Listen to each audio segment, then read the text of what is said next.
Glória a Deus, a graça e a paz do nosso Senhor Jesus Cristo. Muito bem-vindo ao nosso canal no YouTube. Mais uma ministração para abençoar a tua vida. Tenho certeza que essas ministrações têm sido um desafio para nós, irmãos. Olha, eu sou confrontado. Eu creio que todos nós somos confrontados com a verdade da palavra de Deus. Sabe o que nos anima? O amor de Deus. É muito interessante nós olharmos isso na palavra do Senhor. Ele sempre investe em cada um de nós. Ele nos ama. Deixa eu dizer para você, antes de ministrar qualquer coisa hoje, sempre esteja firmado no amor de Deus. Às vezes nós erramos muito quando olhamos para a palavra de Deus e procuramos a nossa perfeição e queremos mostrar para Deus que Ele deve nos amar porque nós acertamos mais, porque nós fizemos alguma coisa perfeita. Deixa eu dizer para você, Deus te ama, apesar dos teus defeitos. Deus nos ama, apesar dos nossos erros, dos nossos pecados. Saiba sempre disso, que quando Jesus te trouxer uma mensagem, te convocando ao arrependimento, é o amor dele agindo ao seu favor, tá bom? Então tenha isso sempre no seu coração. Eu costumo sempre pregar aqui na Igreja Apostólica Efrata, não legalismo, não puritanismo, dizendo de uma perfeição que ser humano nenhum é perfeito para Deus. Apóstolo, mas a palavra de Deus nos diz que nós devemos buscar a perfeição. Mas eu vou dizer uma coisa para você, nós só vamos alcançar a perfeição na glorificação, onde nosso corpo não será mais esse corpo, onde nossa vida não será mais essa vida. Receberemos novo corpo, nova vida em Cristo Jesus. Amém? Então te anima, não te desanimes, continue em frente. E hoje nós vamos iniciar mais uma ministração da palavra de Deus. Convido você que não se inscreveu ainda, se inscreva no nosso canal, nos ajude divulgando a palavra de Deus, divulgando o nosso canal para as pessoas. Eu digo que é muito interessante. Eu estava conversando com os nossos meninos lá, eu falo nossos meninos, né, os filhos espirituais que Deus nos deu, lá na Val de Jaboque, uma extensão do trabalho da Igreja Apostólica Efrata, a clínica de recuperação Val de Jaboque, algo que Deus tem nos dado a oportunidade de servi-lo, tratando de almas, recuperando jovens, homens, varões, das drogas, do álcool, através da palavra de Deus, um centro de reabilitação social, para que as pessoas possam estar envolvidas, inseridas de novo, inseridas de novo na sociedade para fazer a diferença, vencendo os seus medos, suas dificuldades, suas fraquezas, sempre com a base da palavra de Deus. Eu digo sempre para eles lá, e um grande abraço para vocês, Paulinho, Evandro, todos os meninos que nos acompanham aí na Val de Jaboque através dessas ministrações. Eu sempre digo para eles, como um pastor responsável pelo lado pastoral, junto com a equipe da família do pastor François, o fundador dessa obra, que nos ensinou tantas coisas ali, eu sempre digo para eles, quando eu não estiver aí, acompanhe as ministrações, porque é uma maneira de nós estarmos ministrando a vida deles através, virtualmente, através desse aplicativo que tem sido bênção para todas as igrejas e não é diferente para nós, tá bom? Então um grande beijo no coração para todos vocês aí da Val de Jaboque que nos acompanham e para você na sua família, você na sua casa que tira um momento para ouvir a palavra de Deus. Talvez você esteja no carro, talvez você esteja com a sua família, talvez você esteja com um grupo de discipulado, talvez você esteja sozinho, mas jamais nós estamos sozinhos, O Espírito Santo está conosco, sempre, mas talvez humanamente você está sozinho aí, você ouvindo essa palavra. Deus está te chamando, te convidando a ser uma igreja relevante para esta geração, amém? Então bem-vindo à ministração da palavra de Deus. Então se você já se inscreveu, muito obrigado pelo seu carinho. Se você não se inscreveu ainda, se inscreva no nosso canal, ative o sininho para você sempre receber as ministrações, as playlists que nós estamos ministrando. E nós estamos aqui para ministrar mais uma carta às igrejas do Apocalipse, as 7 cartas, e hoje nós vamos ministrar sobre a carta à igreja de Sardes. Então abra sua Bíblia comigo, por favor. Abre a sua Bíblia em Apocalipse, capítulo de número 3, versículo 1 até o versículo de número 6. Amém? A igreja de Sardes. Vamos lá. Ao anjo da igreja em Sardes escreve: Essas coisas diz aquele que tem os 7 Espíritos de Deus e as 7 estrelas. Conheço as tuas obras, que tens nome de que vives e estás morto. Como das outras ministrações, você que acompanhou, espero que você tenha tido a ousadia de acompanhar a nossa ministração que foi feita da igreja de Tiatira. Foi uma ministração um pouquinho longa, mas uma ministração que abençoou fortemente a sua vida, você que nos acompanhou nas ministrações. E hoje nós vamos estar gravando mais essa. E eu creio que vai ser um tempo de bênção para a sua vida, vai ser um tempo onde você vai ser edificado pela palavra de Deus. A palavra vai transformar o teu coração. E por ser vários pontos de mensagens, eu quero iniciar desde o começo, no versículo número 1, a gente já falou bastante sobre anjos de Deus, né? O que é ser um anjo de Deus? É estar sendo o mensageiro de Deus. Não significa que nós somos seres alados. Anjo significa mensageiro. Então você e eu, você que é líder de uma igreja, você que está à frente de algum trabalho como pastor, você é o anjo da igreja. E vai ser através de você que a bênção vai entrar na casa do Senhor. Está dando para você entender? Por isso é muito importante. A porta de bênção para a igreja é o líder dela. A bênção é um pastor alinhado. É o anjo do Senhor com uma mensagem que vem do trono de Deus para a igreja. Por isso que sempre a palavra é escrita, direcionada ao anjo. Mais uma vez eu repito, sempre no começo das cartas, vem escrita a carta primeiramente para o anjo da igreja e depois isso vai atingir toda a igreja. Você que faz parte da igreja, sempre entenda isso, que a palavra vai vir através do seu líder. O seu líder é que vai dar o direcionamento para você, Deus vai falar com ele e ele vai falar com você. Deus, ele respeita muito hierarquia, preste atenção nisso. Deus respeita hierarquia. Muitas vezes nós, como seres humanos, temos dificuldade de respeitar a hierarquia. Respeite o seu líder. Você pode prestar atenção que nós vemos nas batalhas espirituais que existem hierarquias de anjos, arcanjos, e eles nas batalhas, eles se respeitam. O reino dos céus, até mesmo o reino das trevas, tem organização. Você pode ver que Deus é organizado. A igreja deve ser organizada. Então, esse negócio de que Deus falou com os outros, não falou com o líder, tem coisa errada. Porque Deus não vai passar por cima de uma liderança para falar com uma pessoa. A direção vai vir através do líder. Amém? Então, já logo de início, então eu gosto muito disso. É uma responsabilidade para o líder, mas é uma responsabilidade para o liderado também. Saber respeitar a hierarquia e aquele que está à frente como anjo, saber da responsabilidade que tem. Amém? Mas olha só como é terrível essa carta. É uma das cartas, eu fico meio perdido em dizer qual que é a mais desafiadora, acho que são as 7. Mas essa carta é de judiar, irmão. Preste atenção. Jesus disse, escreve ao anjo, estamos juntos. Agora ele vai dizer o seguinte, essas coisas diz aquele que tem os 7 Espíritos de Deus e as 7 estrelas. Nós já vimos, por isso que eu disse para você que é importante que você vá lá e assista a ministração de introdução, porque nós vamos entender aqui dentro da introdução de Apocalipse 1, que as estrelas, as 7 estrelas que estão nas mãos de Jesus, são os anjos. Jesus está dizendo, assim diz aquele que tem as 7 estrelas em suas mãos, ou seja, tem os 7 anjos, os 7 líderes, os 7 pastores das igrejas. Interessante, igrejas que estão corretas, igrejas que estão com seus pontos incorretos, mas eles continuam nas mãos de Jesus.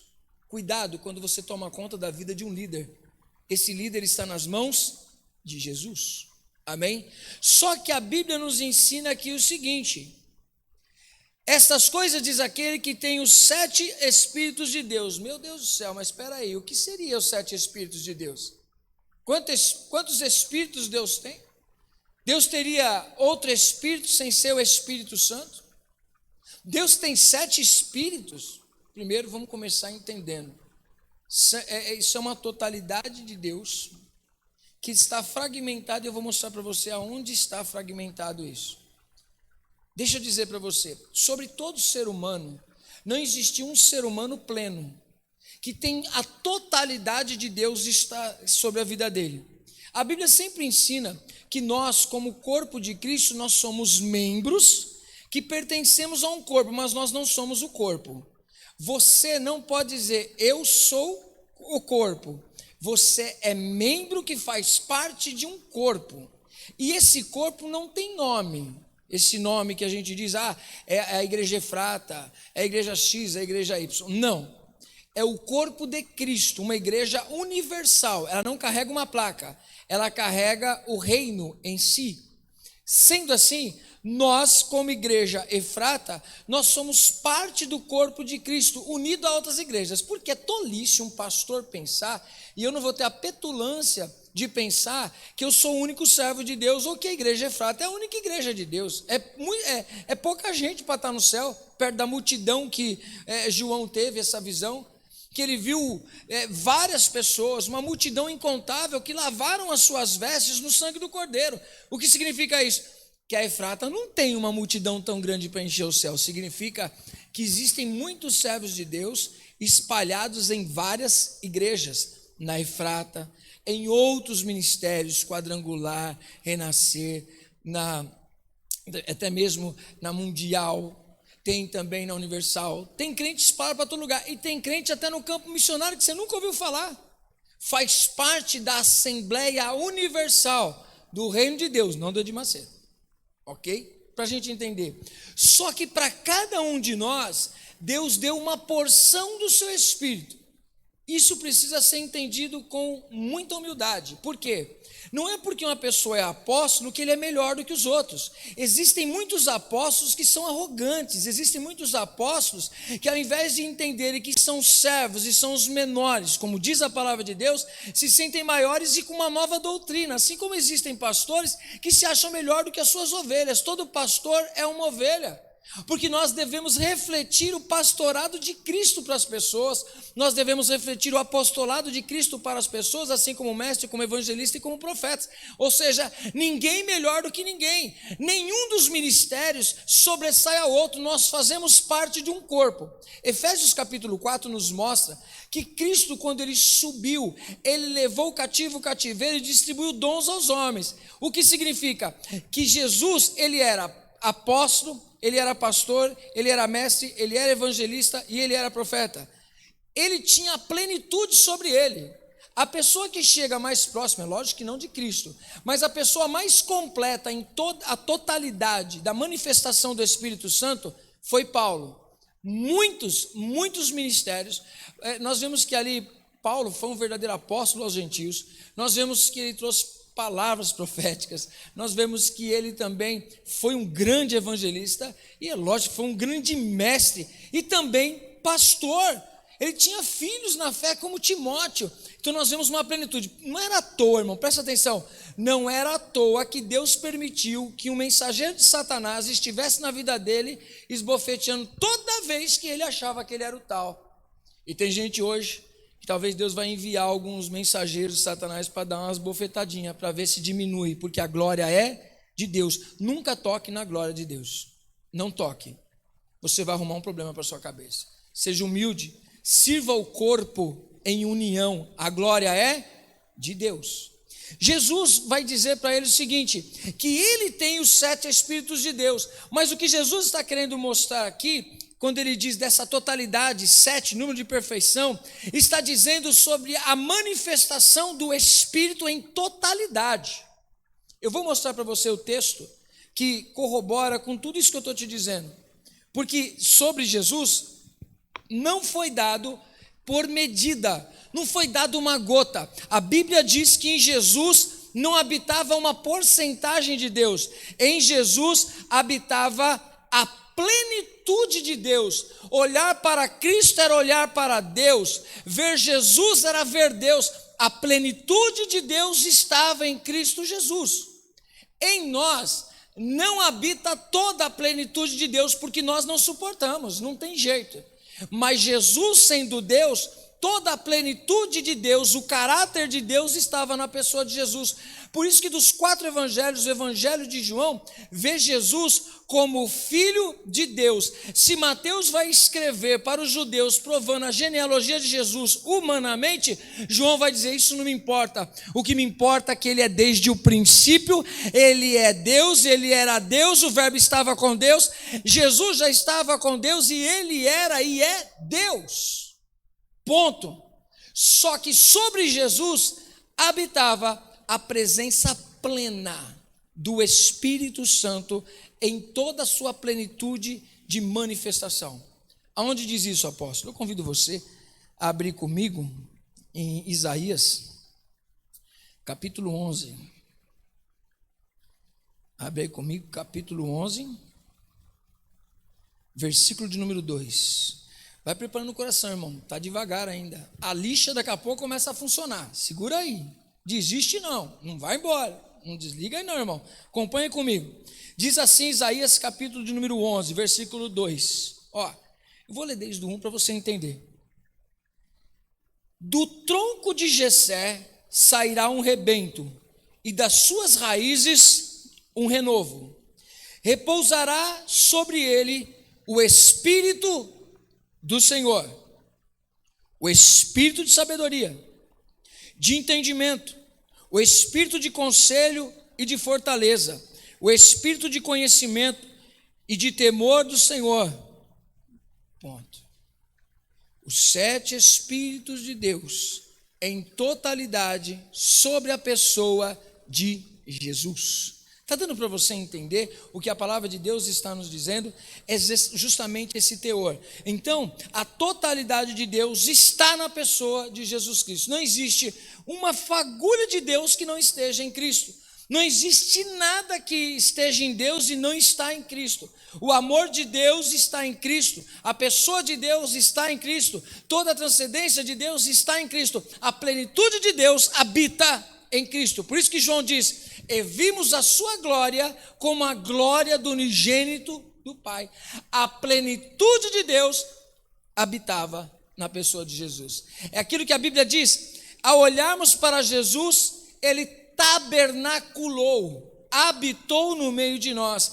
A tenda de Deus, comparada ao Antigo Testamento, quando é levantado o tabernáculo para que Deus habitasse no meio do povo de Israel, Deus habitou no meio de nós através da pessoa de Jesus Cristo. Meu irmão, que coisa linda! Olhar para Jesus era a casa de Deus. Por isso Jesus disse: derrubem este templo e em 3 dias será levantado. Por quê? Porque era o corpo dele. Ele era o templo do Espírito Santo. Maravilhoso saber da palavra de Deus. O Espírito Santo habita em você e habita em mim. Hoje nós somos templos do Espírito Santo. Apóstolo, mas a mesma totalidade estava sobre Jesus, está sobre nós? Não. Mas nós temos uma porção do Espírito. E essa porção nos deu dons. Efésios capítulo 4. Ele distribuiu dons aos homens. Capacitações espirituais. Irmãos, sem Cristo você não faz nada. Nós sem Cristo não fazemos nada. Nós precisamos de Cristo. A plenitude de Deus habite em nossas vidas. Apóstolo, mas nós não somos plenos hoje? Não, mas seremos na glorificação, porque a perfeição revestirá. Como o Paulo mesmo diz, que o incorruptível revestirá o corruptível. A presença de Deus absorverá, aniquilará de uma vez todo o pecado. É estudar um pouquinho em Efésios o que é santidade posicional, santidade processual e santidade na glorificação, onde não vai existir resquício nenhum de pecado. Seremos plenos, perfeitos, e toda a plenitude de Deus estará em nós, como houve na pessoa de Cristo. Aleluia. E aí ele diz o seguinte: agora começa. Ligou a máquina. Agora a lixa vai. Conheço as tuas obras. Mais uma vez Jesus falando sobre obras. Tem gente que fica valorizando a fé, mas não tem obras na fé que tem. Mais uma vez Jesus está dizendo aqui, ó: eu conheço as tuas obras. Jesus, você pode perceber que Jesus não diz eu conheço a tua fé? Eu conheço as suas obras. Eu conheço o que você faz com a sua fé. Não é o que você pensa, é o que você transforma em ação. Fé não é o que eu acredito sem uma ação. Fé é quando eu acredito e transformo aquilo em uma ação na minha vida. Quando eu creio no amor, quando eu creio na palavra, quando eu creio na pessoa de Deus. Então tem gente que diz assim, eu aceitei Jesus, eu creio. Será que crê? Quem crê, pratica aquilo que crê. Ah, apóstolo, mas eu não sou perfeito. Eu não estou falando de perfeição, eu estou falando de crer naquilo que a palavra de Deus diz. Ah, apóstolo, eu creio na Bíblia. Você crê? Então viva ela. Apóstolo, mas é difícil de viver. Eu estou dizendo que é fácil, mas é desafio para você, é desafio para mim. Todos nós temos o desafio de viver a Bíblia. Sabe qual é o grande problema? Vida de aparência. Esse é o grande problema, vida de aparência. Quando Jesus escreve para a igreja de Sardes, ele está dizendo justamente isso. Eu conheço as tuas obras, você tem fama de que vive, mas no fundo você está morto. Vida de aparência, igreja de aparência, ministério de aparência, pastorado de aparência, apostolado de aparência, somente título sem realidade daquele título. Vida que tem nome de adoração, mas não tem vida de adoração. Adoração que só está ligada a estar na igreja. Adoração que só está ligada quando você ministra. Adoração que só está ligada quando você prega. Quando você está trabalhando, está fazendo alguma coisa. Isso não significa adoração. Serviço não significa adoração. Embora adoração sem serviço não é adoração. Mas serviço sem relacionamento com Deus, serviço sem relacionamento com o dono da obra, é um serviço sem adoração. E Deus não está à procura de serviço. Deus está à procura de quê? De adoradores.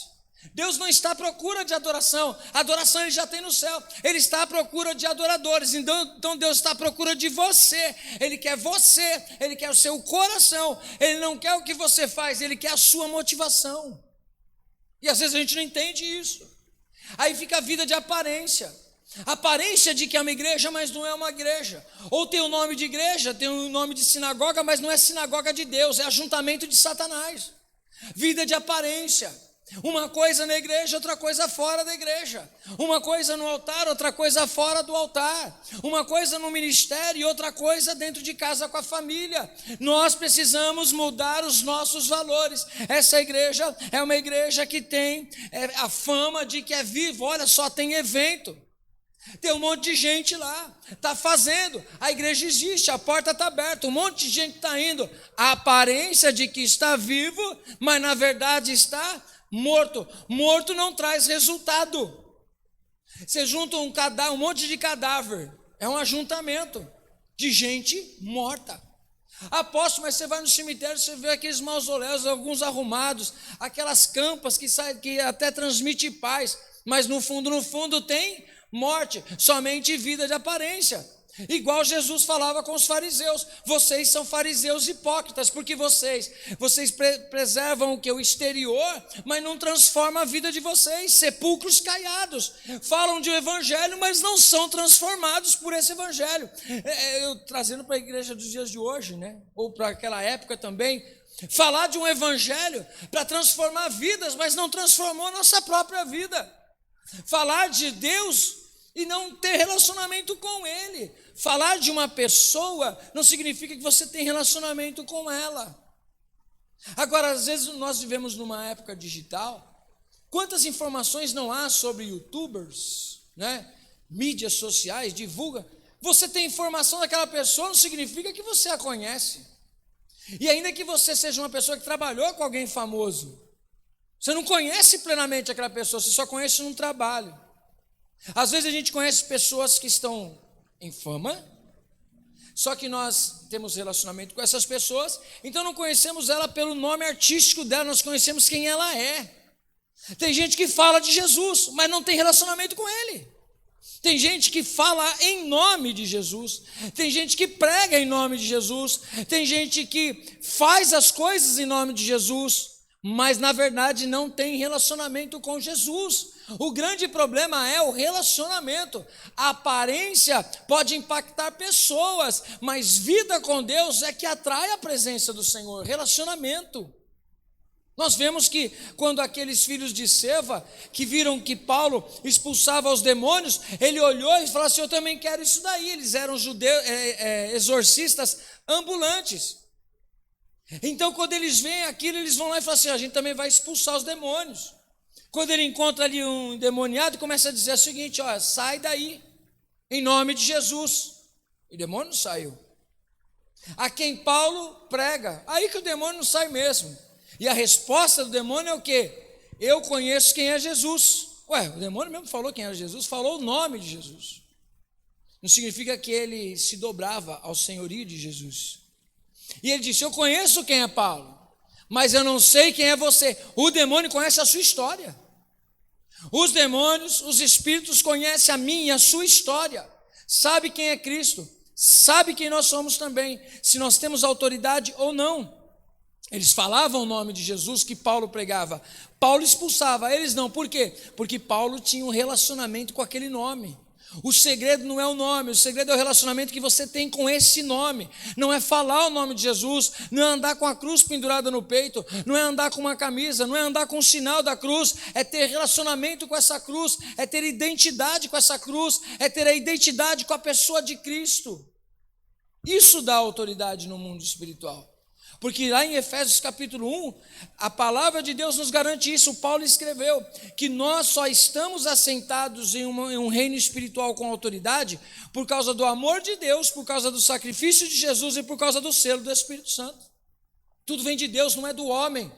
Nós fomos feitos autoridades espirituais por causa de Cristo. Nós estamos assentados em lugares celestiais, cheios de autoridade nesse mundo espiritual por causa de Cristo. Tudo é por meio dele. Lê lá depois, irmãos. Efésios 1, seja preguiçoso. Não, vamos ler, vamos estudar.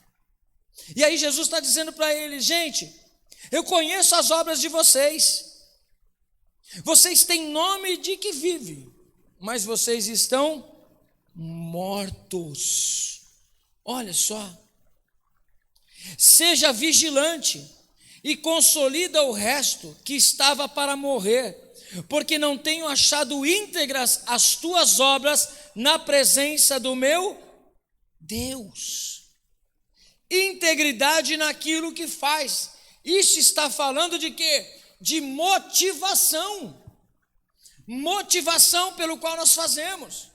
Nós vemos que Jesus, quando está olhando para aquela mulher que vem trazer, aquela viúva que vem trazer a sua oferta, que diante daqueles grandes baús de tesouro, Jesus olha e diz o seguinte: eles ofertaram, eles trouxeram coisas boas, mas ela deu mais do que eles.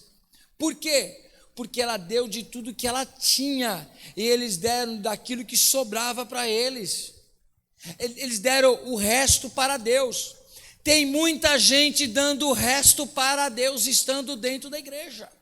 Tem muita gente que ao invés de oferecer o seu melhor, oferece o pior para Deus. Não, apóstolo, eu ofereço a melhor nota, eu ofereço o melhor do dízimo. Ok, isso é bênção, é gratidão, é reconhecer Deus. Agora deixa eu dizer uma coisa para você: o quanto você oferece a Deus do seu tempo. Quando você está na igreja, você faz de aparência, você tem vida com Deus, você só toca, você só ora, você só estuda a palavra quando você vai pregar, você só faz as coisas pertinentes ao altar só quando você vai aparecer, ou você é uma pessoa que tem uma vida de adoração? A adoração não está ligada a instrumento, a adoração não está ligada a pregação, embora isso é o resultado de uma adoração também, mas as pessoas podem fingir na performance. E performance engana por um tempo, porque quando chegar perto descobre a podridão que a gente é. Quem vive com máscara, um dia a máscara cai. Uma pessoa que fica fazendo cenáriozinho, um dia pegam ela fora do cenário, aí a casa cai. E de Deus não se zomba. O homem não escarnece de Deus. Aquilo que o homem plantar, ele vai colher. Ele vai colher. Nós colhemos o fruto dos nossos erros. Então, se nós começarmos a plantar coisas diferentes, vamos colher coisas diferentes também. Se nós cultivarmos uma vida com Deus, isso vai dar resultado lá na frente, vai dar resultado diante das pessoas. Não é uma vida de hipocrisia, de pregar uma coisa para os outros, mas não olhar para a gente e falar assim: eu preciso viver isso. Esse é o maior desafio. O desafio não é eu pregar para você, o desafio é eu viver o que eu estou pregando. Essa é a dificuldade do pregador. A palavra não é nossa, a palavra é de Deus. Quando você vê um pastor pregando uma coisa e você vê a verdade da palavra e aquele pastor não faz, é assim mesmo, irmão. Sabe por quê? Porque a palavra é santa, a palavra é perfeita, mas o homem não é. Mas nós, como pregadores, precisamos olhar para nós e falar assim: meu Deus do céu, eu não quero só pregar, eu quero viver a sua palavra. Esse é o grande problema. Muitas vezes nós não impactamos a sociedade porque a sociedade não vê diferença na igreja. Tem aparência de Jesus, tem aparência de que serve a Deus, mas quando olha para dentro, a primeira coisa que não se vê é amor. Olha para dentro da igreja, não vê amor, não vê amor com as pessoas e também não vê amor naquilo que faz. Às vezes nós olhamos pessoas artesãos, nós vemos artistas, nós vemos jogadores de futebol, nós vemos lutadores, nós vemos tantas áreas que as pessoas têm amor pelo que faz, que se dedica à música, se dedica a fazer aquilo que está fazendo com muito amor. E às vezes nós olhamos para dentro da igreja, pessoas oferecendo aquilo que sobra, aquilo que dá, não se dedicam para tocar, não se dedicam para estudar, não se dedicam para se consagrar, não se dedicam para nada. Depois faz a performance, um dia a casa cai. Um dia a casa cai. E pior de tudo, meus irmãos, antes de cair em público, a gente cai no particular. A gente cai lá nos nossos sentimentos. A gente cai dentro da gente. Depois o que vai acontecer em público é só o resultado que você já estava caído. Tem muita gente que diz que esse 2020 foi difícil. E eu sei que foi difícil. Mas sempre haverão momentos difíceis na nossa vida. Só que o 2020, essa questão toda que nós enfrentamos e talvez estejamos enfrentando, não sei como que vai estar quando essa ministração for para o ar. Espero em nome de Jesus que a gente não esteja mais enfrentando essa questão de coronavírus, todo esse entrave que aconteceu na economia, na vida mundial. Não foi só em um lugar, foi pandemia, afetou em todos os lugares, todos os continentes foram afetados por um vírus. Isso serviu para revelar muita coisa. Tinha muita gente que já estava arrebentada em 2019. 2020 foi só mostrar uma realidade. Foi só uma realidade que revelou até mesmo a igreja. Muita gente, eu sei que tem que haver o cuidado, sei que tem que haver a máscara, sei que tem que haver o álcool, mas as pessoas deixaram de vir na igreja, mas continuavam indo em mercado. As pessoas continuaram a trabalhar, mas não tinha tempo para vir na igreja. Você vê praias lotadas, mas na igreja não pode. Você vê baladas e as pessoas vão, mas na igreja não pode. Só não pode igreja, não pode trabalhar e não pode ir para a escola. Que negócio é esse? Revelou muita gente com medo da volta de Cristo. Pessoas que olharam para si e viram que não estavam prontas, levavam a vida na brincadeira. Aí o pessoal ficou tudo preocupado. Crentes que na verdade não estavam alimentados, estavam cansados da igreja e arrumaram a desculpa do coronavírus para não ir mais para a igreja. Pessoas cansadas. Pessoas que estavam no altar servindo ao Senhor e depois, por causa de toda essa questão, e muitas vezes nem coronavírus teve, antes já acontecia isso, pessoas que se sentem cansadas das suas vidas e já estavam cansadas de estar servindo ao Senhor, vinham na igreja forçada, vinham na igreja pregar forçado, vinham cantar forçado, pessoas que diziam o seguinte: eu vim para ajudar no louvor, não, eu vim para ajudar na igreja. Você não tem que vir na igreja para ajudar, você tem que vir na igreja para exercer o seu ministério. Isso precisa ficar claro para a gente. Você não tem que ficar ajudando, você tem que exercer o seu ministério. Apóstolo, mas eu não tenho que ajudar o irmão? Sim, você tem que ajudar o seu irmão, mas você tem que entender que aquilo que é o seu chamado é o teu ministério, é o teu trabalho. Então você não faz favor em fazer seu trabalho, você exerce o ministério. Ah, apóstolo, mas é muito cansativo. Aí é que está. Malaquias capítulo 1 nos mostra isso. Tem muita gente que olha para o livro de Malaquias e pensa que o livro de Malaquias só fala sobre oferta, só fala sobre o sacerdote. Malaquias capítulo 1, Deus vai usar a vida do profeta Malaquias para dizer para o povo: olha, quem dera tivesse alguém que tivesse coragem de abaixar as portas da igreja, porque vocês estão me servindo e estão cansados, estão dizendo que é muito cansaço. Porque deixa eu dizer uma coisa para você: cuidar do templo não era nada fácil. Lembre-se que era uma época de sacrifícios. Então, onde há sacrifício, há derramamento de sangue. Imagine o cheiro que ficava. Imagine cuidar daqueles montes de animais que foram mortos em sacrifício para Deus, que tipificava a pessoa de Cristo, apontava para Cristo. Mas olha o trabalho: limpar todo aquele sangue, cuidar dos animais, cuidar das pessoas, cuidar das roupas do sacerdote. Nós vemos que existiam profetas que exerciam profissões lá dentro do templo também, cuidavam das roupas. Nós vemos aqui como que tinha trabalho na casa do Senhor. Imagine levantar, a gente muitas vezes passa para ver feira que o pessoal chega de madrugada para montar as barracas para depois atender os outros. Não trabalho, irmão? Só para você entender, porque naquela época que existia o tabernáculo, existia o trabalho de levantar acampamento, levar a tenda, levar as madeiras, levar os panos, e no meio do deserto eles paravam, montavam o tabernáculo, depois montavam a cabana deles. Olha que luta que era, irmão. Era uma luta, era separado um povo específico para isso, sim, mas nós vemos que era muito trabalho. E chegou uma hora, quando agora já é época de templo, no tempo de Malaquias já é templo, já é algo físico, lugar fixo, mas continuava tendo muito trabalho. O sacerdote tinha que acender a lâmpada, tinha que limpar a casa do Senhor, tinha que cuidar dos vasos, tinha que cuidar de tudo, irmão. Da roupa, a roupa tinha que estar impecável, tudo bonitinho, tudo ajeitadinho. Dá trabalho. E as pessoas dizem, dá trabalho servir ao Senhor, mas se você não amar, você não aguenta. E Deus, Ele não quer trabalho, Ele quer relacionamento. Já falei e repito mais uma vez, porque vida de aparência oferece performance, mas vida de relacionamento é verdadeira adoração. Jesus, quando Ele encontra com aquela mulher, Ele diz para ela, olha, Deus está procurando verdadeiros adoradores que o adorem em espírito e em verdade. Significa que existe adoração mentirosa e existe adoração de performance. Qual é a sua adoração? O que é que está te motivando? O que é que te motiva a estar na igreja? O que é que te motiva a estar servindo ao Senhor? Então, se para você é um cansaço e você não tem mais paciência de servir ao Senhor, eu convido você a rever os seus valores. Eu não falo para você, larga a mão do arado, mas eu digo para você, reflita, arrepende-te e abraça a causa da maneira correta, entregando sua vida, colocando o seu coração naquilo que você faz. Faz com amor, faz com dedicação, faz o seu melhor. Maldito aquele que faz a obra do Senhor relaxadamente. E tem gente brincando. Vida de aparência. Pessoas que oram, só se for em público. Pessoas que estudam a palavra, só se for ter oportunidade. Meu irmão, você precisa ter oportunidade de servir a Deus em qualquer lugar. Você não tem que ficar fazendo agendinha pedindo, pelo amor de Deus, me leva para pregar. Servo de Deus é Deus que envia, não é o homem que chama. É isso que a palavra de Deus nos ensina. Lá em Joel diz, rasgai o vosso coração, não as vossas vestes, só coisa exterior. A Bíblia nos ensina em Joel que os sacerdotes deveriam sair e rasgar as suas vestes, clamar ao Senhor e se arrepender de verdade, não na aparência. Jesus traz a passagem onde ele fala que existia o publicano e o fariseu. O fariseu dizia, ainda bem que eu não sou que nem esse miserável aí, ó, pecador.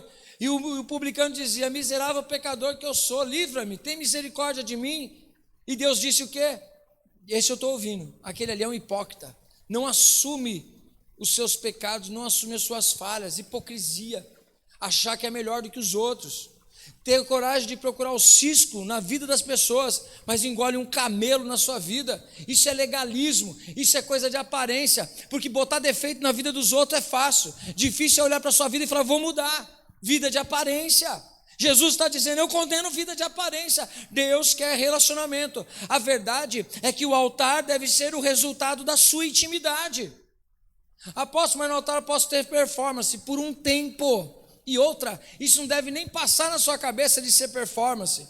Você tem que mostrar relacionamento. E relacionamento você não precisa ficar mostrando, todo mundo vê. Um homem que ama a sua esposa, uma esposa que ama o seu marido, quer honrá-lo. E as pessoas percebem isso, está na boca da pessoa. A pessoa ama fazer as coisas para aquela outra pessoa, porque ama honrar. Será que nós amamos realmente a Deus ou estamos com vida de aparência?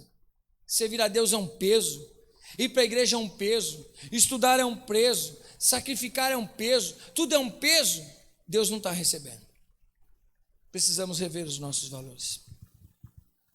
Ele diz, seja vigilante, consola o que sobrou de gente, consola esses que o resto que estava para morrer, porque não tenho achado íntegras as suas obras na presença do meu Deus. Integridade é pureza e firmeza de propósito. Quando nós falamos aqui integridade, nós falamos que é um caráter puro, boas intenções, é não existir segundas intenções. Qual a única intenção? Glorificar o nome do Senhor. Ah, apóstolo, então me diz uma coisa, olha, por que eu devo fazer isso? Para glorificar o nome do Senhor. Por que você deve ajudar a pessoa? Para glorificar o nome do Senhor. Por que você deve amar o seu irmão? Para glorificar o nome do Senhor. Por que você deve perdoar os pecados das pessoas, as falhas das pessoas com você? Por você amar ao Senhor. Tudo que você faz porque você ama o seu Deus. Escravo perdeu o direito. Efésios capítulo 4 diz: rogo-vos, pois eu, prisioneiro do Senhor. Prisioneiro não tem direito, prisioneiro faz o que o seu Senhor manda. Você está entendendo, irmão? E a palavra também nos diz que tem que ser escravo de orelha furada. É amar fazer o que faz, tá bom? Amar fazer o que faz. Ser humilde como João Batista. Eu sou simplesmente amigo do noivo. Sou ninguém demais, somente amigo do noivo. E Jesus disse: é mais do que um profeta, ele é meu amigo. Jesus disse: ele é meu amigo. Aleluia. Lembra-te, pois, do que tens recebido e ouvido, guarda-o e arrepende-te. Porquanto, se não vigiares, virei como ladrão, e não conhecerás de modo algum em que hora virei contra ti. Ponto. A cidade de Sardes entendeu muito bem, a igreja entendeu, porque eles conheciam a história de Sardes, que eles achavam que eles eram impenetráveis naquela cidade, ninguém conseguiria saquear aquela cidade, ninguém conseguiria entrar ali e destruir aquela cidade, até um dia que viram um dos moradores saindo e entrando por uma das brechas do muro da cidade. Então, de repente, entraram na cidade, saquearam a cidade pelas suas fraquezas, encontraram uma brecha.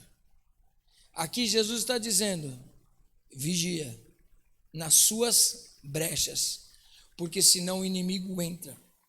Vigia, porque se você não vigiar, assim como um ladrão, ou seja, não é que Jesus é ladrão, Jesus não é ladrão, é que ladrão vem de repente sem avisar, ladrão aproveita a oportunidade, não é assim?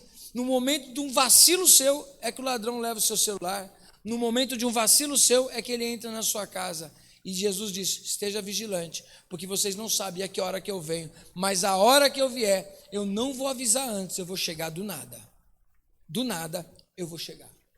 E Jesus disse: eu vou pegar vocês de surpresa.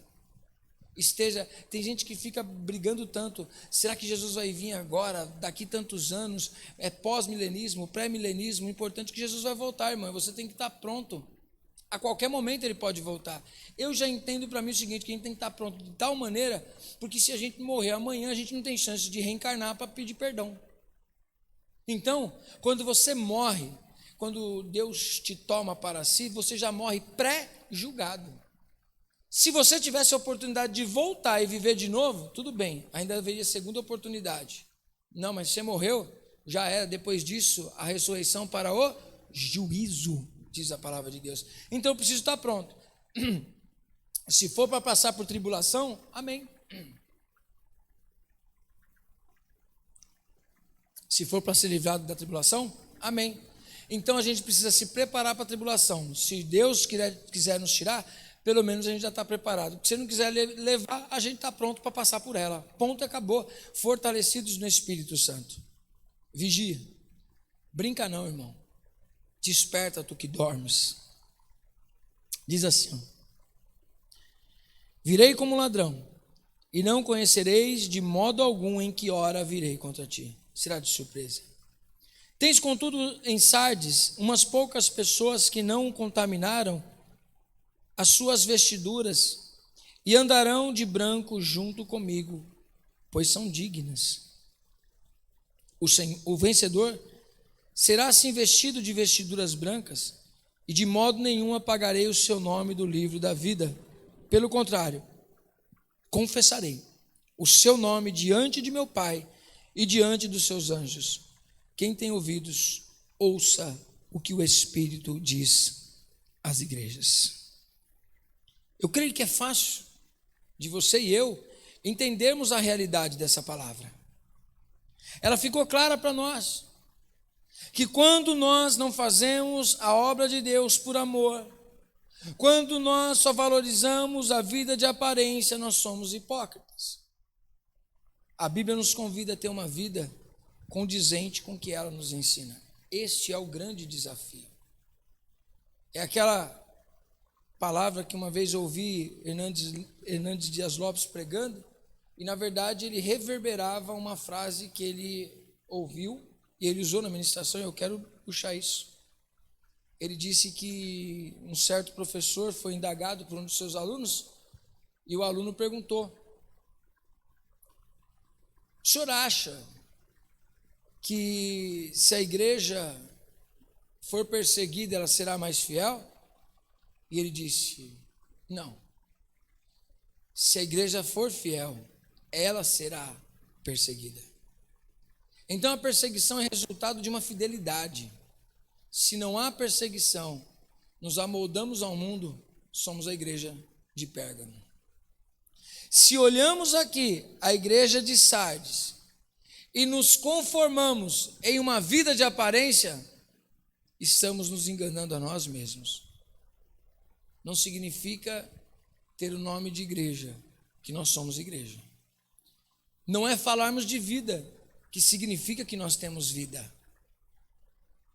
Nós precisamos ter vida e exalar vida.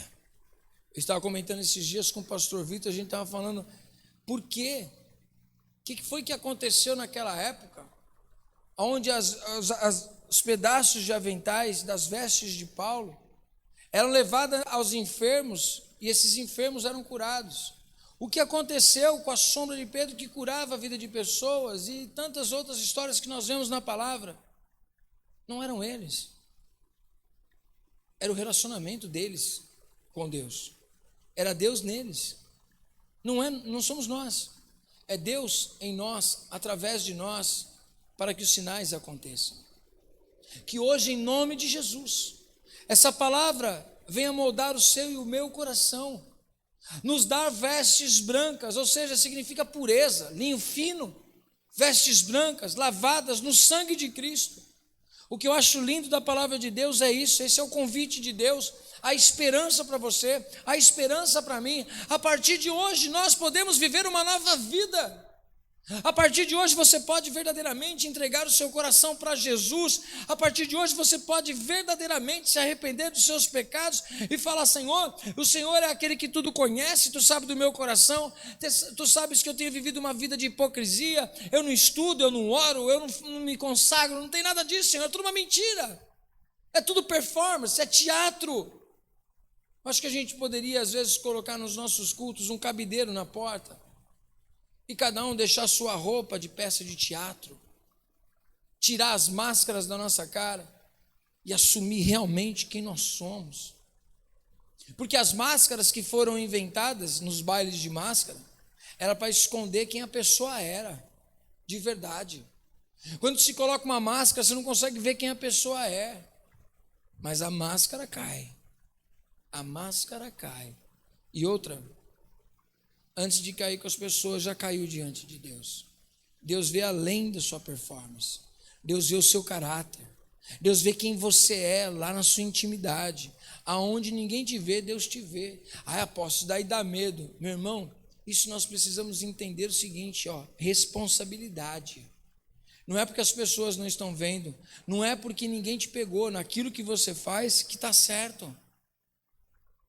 E arrependimento não é porque te pegaram. O ladrão roubou. E amanhã ele vai roubar? Vai. E depois, vai roubar? Ele vai roubar. Quando ele for pego, o policial vai perguntar para ele: aí, você se arrepende? Lógico, fui pego. Agora eu vou ter que pagar uma pena por causa dos meus delitos. Mas e se não tivessem pego ele? Ele continuaria roubando, roubando, roubando, e cada vez mais roubando, até ser pego. Arrependimento só porque foi pego não é arrependimento sincero.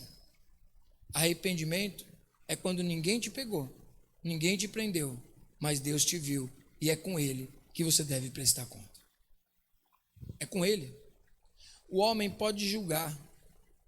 Às vezes eu fico olhando assim, como que é um peso que eu falo, não um peso de dor, mas um peso de responsabilidade. Quando alguém chega para mim e fala assim, o senhor é um referencial para mim, isso faz minhas pernas ficarem bambas. Não é por causa de título, é o peso de ser referencial para alguém. E infelizmente, eu preciso admitir para você, às vezes eu falho. Às vezes eu falho. Às vezes eu falho com a minha esposa, às vezes eu falho com Deus, às vezes eu falho com pessoas, mas eu não admito.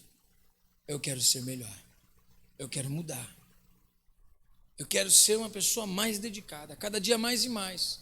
Quando eu ouço uma ministração dessa, quando eu leio uma palavra dessa, eu vejo que há esperança, porque mais uma vez Jesus está insistindo e falando com você e comigo. Para com a vida de aparência. Para com religiosidade. Você precisa parar de se relacionar somente com pedras. Você precisa parar de se relacionar simplesmente com estruturas. Você precisa se relacionar com Cristo. Quando você se relaciona com estruturas, você muda de lugar. Quando você se relaciona com Cristo, você transforma o seu caráter, transforma a sua vida. Que hoje você possa ser transformado, não mudado, não sair de um lugar e ir para outro, mas ser transformado verdadeiramente, que eu possa ser transformado verdadeiramente pelo poder do Evangelho. O Evangelho tem o poder de transformar nossas vidas, irmãos, e que esse Evangelho que está sendo pregado transforme o seu coração, me transforme. Hoje eu quero pedir ao Senhor que Ele faça se cumprir mais uma vez na minha vida e na sua vida a palavra de Deus, que diz que ainda que os nossos pecados sejam negros, terríveis, sejam aqueles que mancham a roupa, sabe? O sangue de Jesus tem poder de perdoar e de lavar todos os nossos pecados e dizer, vai e não peques mais. Eu quero convidar você hoje que é um cristão, que talvez está cansado, que Deus renove as suas forças. Talvez você seja uma pessoa ferida, que está dentro da igreja e desanimada. Irmão, reveja os seus valores. Você não está fazendo para o homem, você está fazendo para Deus. E é o homem que se beneficia do seu amor por Deus. Não tem como amar a Deus e não amar pessoas. Ah, tem sim, não tem. Se tivesse, Jesus teria dito para Pedro, então tá bom, você me ama? Fechou, você me ama. Mas a Bíblia diz que Pedro, quando se encontra com Jesus, depois de ter tentado pescar mais uma vez, lá no finalzinho do livro de João, ele diz, Pedro, tu me amas? E aí Pedro diz, Senhor, tu sabes que eu te amo. Ele disse, então vai e apacenta as minhas ovelhas. 3 vezes Jesus falou isso para Pedro. Será que foi em vão? Quem ama a Deus, ama pessoas. Quem ama a Deus, quem ama a Cristo, ama o seu Evangelho. E quem ama o seu Evangelho ama vidas. E quem ama a vida se sacrifica por vidas. Quem ama a Deus se entrega, se devota totalmente a Deus. Será que nós somos consagrados a Deus? Será que nós somos realmente de Deus? O que é consagrar?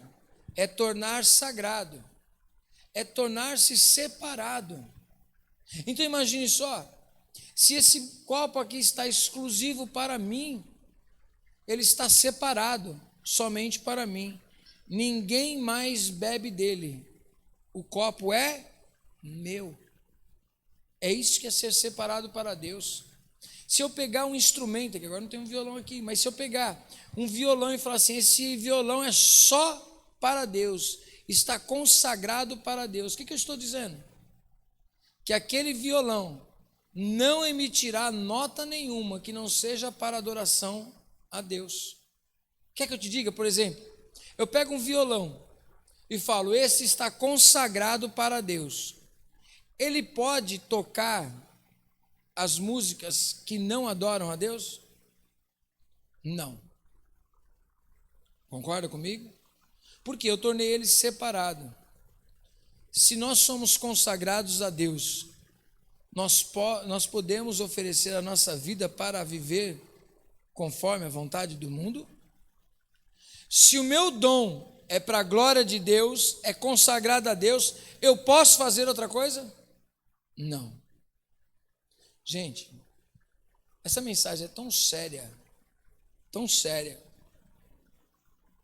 que quando nós consagramos algo para Deus, é para uso exclusivo de Deus. Amém? Então eu quero finalizar lendo essa passagem aqui para você. Você que está com sua Bíblia aí, você está acompanhando? Abre aí no livro de Pedro, no Novo Testamento. Primeiro livro de Pedro, primeira carta a Pedro.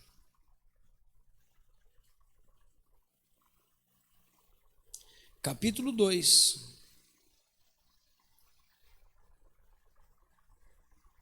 Esse é o convite. Eu vou ler essa passagem e depois nós vamos orar. Essa passagem é a que vai ficar para o seu coração, para você refletir. 1 Pedro 2. Despojando-vos, portanto, de toda maldade e dolo, de hipocrisias e invejas e de toda sorte de maledicências.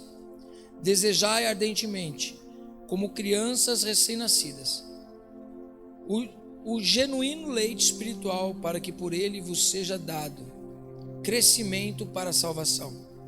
Se é que já tendes a experiência de que o Senhor é bondoso, chegando-vos para ele a pedra que vive, rejeitada sim pelos homens, mas para com Deus, eleita e preciosa.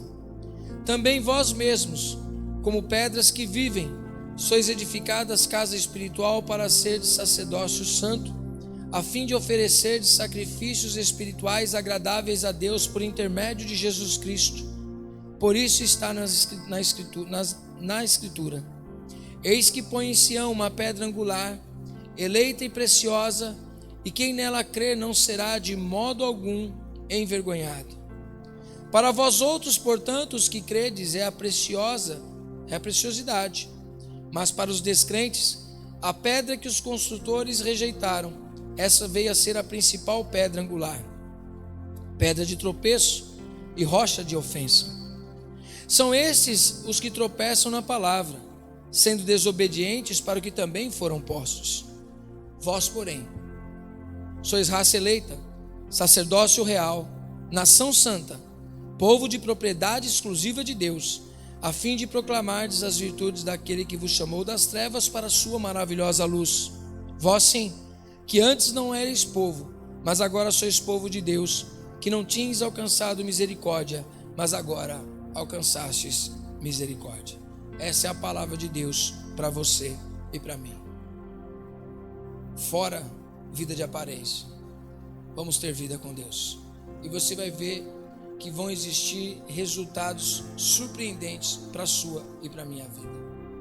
Vamos devotar, consagrar, separar nossa vida como instrumento exclusivo para a vontade de Deus, povo de propriedade exclusiva de Deus. Somos exclusivos de Deus, não só aparências, uma vida com Deus que traz transformação e impacta gerações. Que nós possamos ser uma igreja que impacta a nossa nação. Eu peço a Deus, perdoa-me, Senhor. Eu sei que você está sentindo essa palavra no seu coração. Talvez você está cansado de estar na igreja, cansado de servir ao Senhor. Reveja os seus conceitos. Peça que o Espírito Santo te enche. Quando eu olho para a vida de Paulo, eu vejo que um homem que está a ponto de ser decapitado e tem força para ainda escrever e pedir para o seu filho na fé, Timóteo, trazer-lhe a capa, trazer pergaminhos, porque ele ainda tinha o que escrever. É uma vida sobrenatural. Que Deus te dê uma vida sobrenatural hoje. Vamos orar? Pai Santo Eterno Deus, hoje aqui diante da Tua palavra, Senhor, meu Deus, eu também me sinto constrangido. Eu quero expressar uma verdadeira vida contigo, Pai. Perdoa os nossos erros, perdoa as nossas falhas, Senhor. Não somos perfeitos, mas eu conto com Teu amor. Eu conto com teu perdão, Senhor meu Deus, nesta noite. Pai eterno, cada vida que está me ouvindo, receba o toque do teu Espírito Santo, que nós possamos oferecer o nosso melhor, oferecer a nossa vida no teu altar, Senhor, não por necessidade, não por uma obrigação, sacrifício vivo, que se entrega porque quer se entregar. O problema do sacrifício vivo é que muitas vezes a carne quer falar, quer fugir, mas nós humilhamos a carne e glorificamos o teu nome, Senhor. Nos perdoa como nação, como igreja, que nós possamos ser uma igreja que não tem aparências, tem vida contigo, Senhor. Não é uma vida só de aparências, é uma realidade. Temos sede de ti, chorar por almas, chorar pela tua presença, sacerdotes chorando, o povo chorando, nós nos humilhando na tua presença, para que a tua graça, a tua glória, a tua misericórdia se manifeste em nossas vidas. Perdoa-nos, é o que eu deixo diante do teu altar, para que possamos ter as nossas vestes limpas, perdoados os nossos pecados, e andemos de vestes brancas em santidade na tua presença. É o que eu te peço em nome de Jesus. Amém. Recebe essa palavra no seu coração, irmão. É com amor. E se prepare. Já, semana que vem, teremos mais uma ministração para você. Deus abençoe a sua vida. Ei, igreja, ouça o que o Espírito diz às igrejas. Deus te abençoe em nome de Jesus.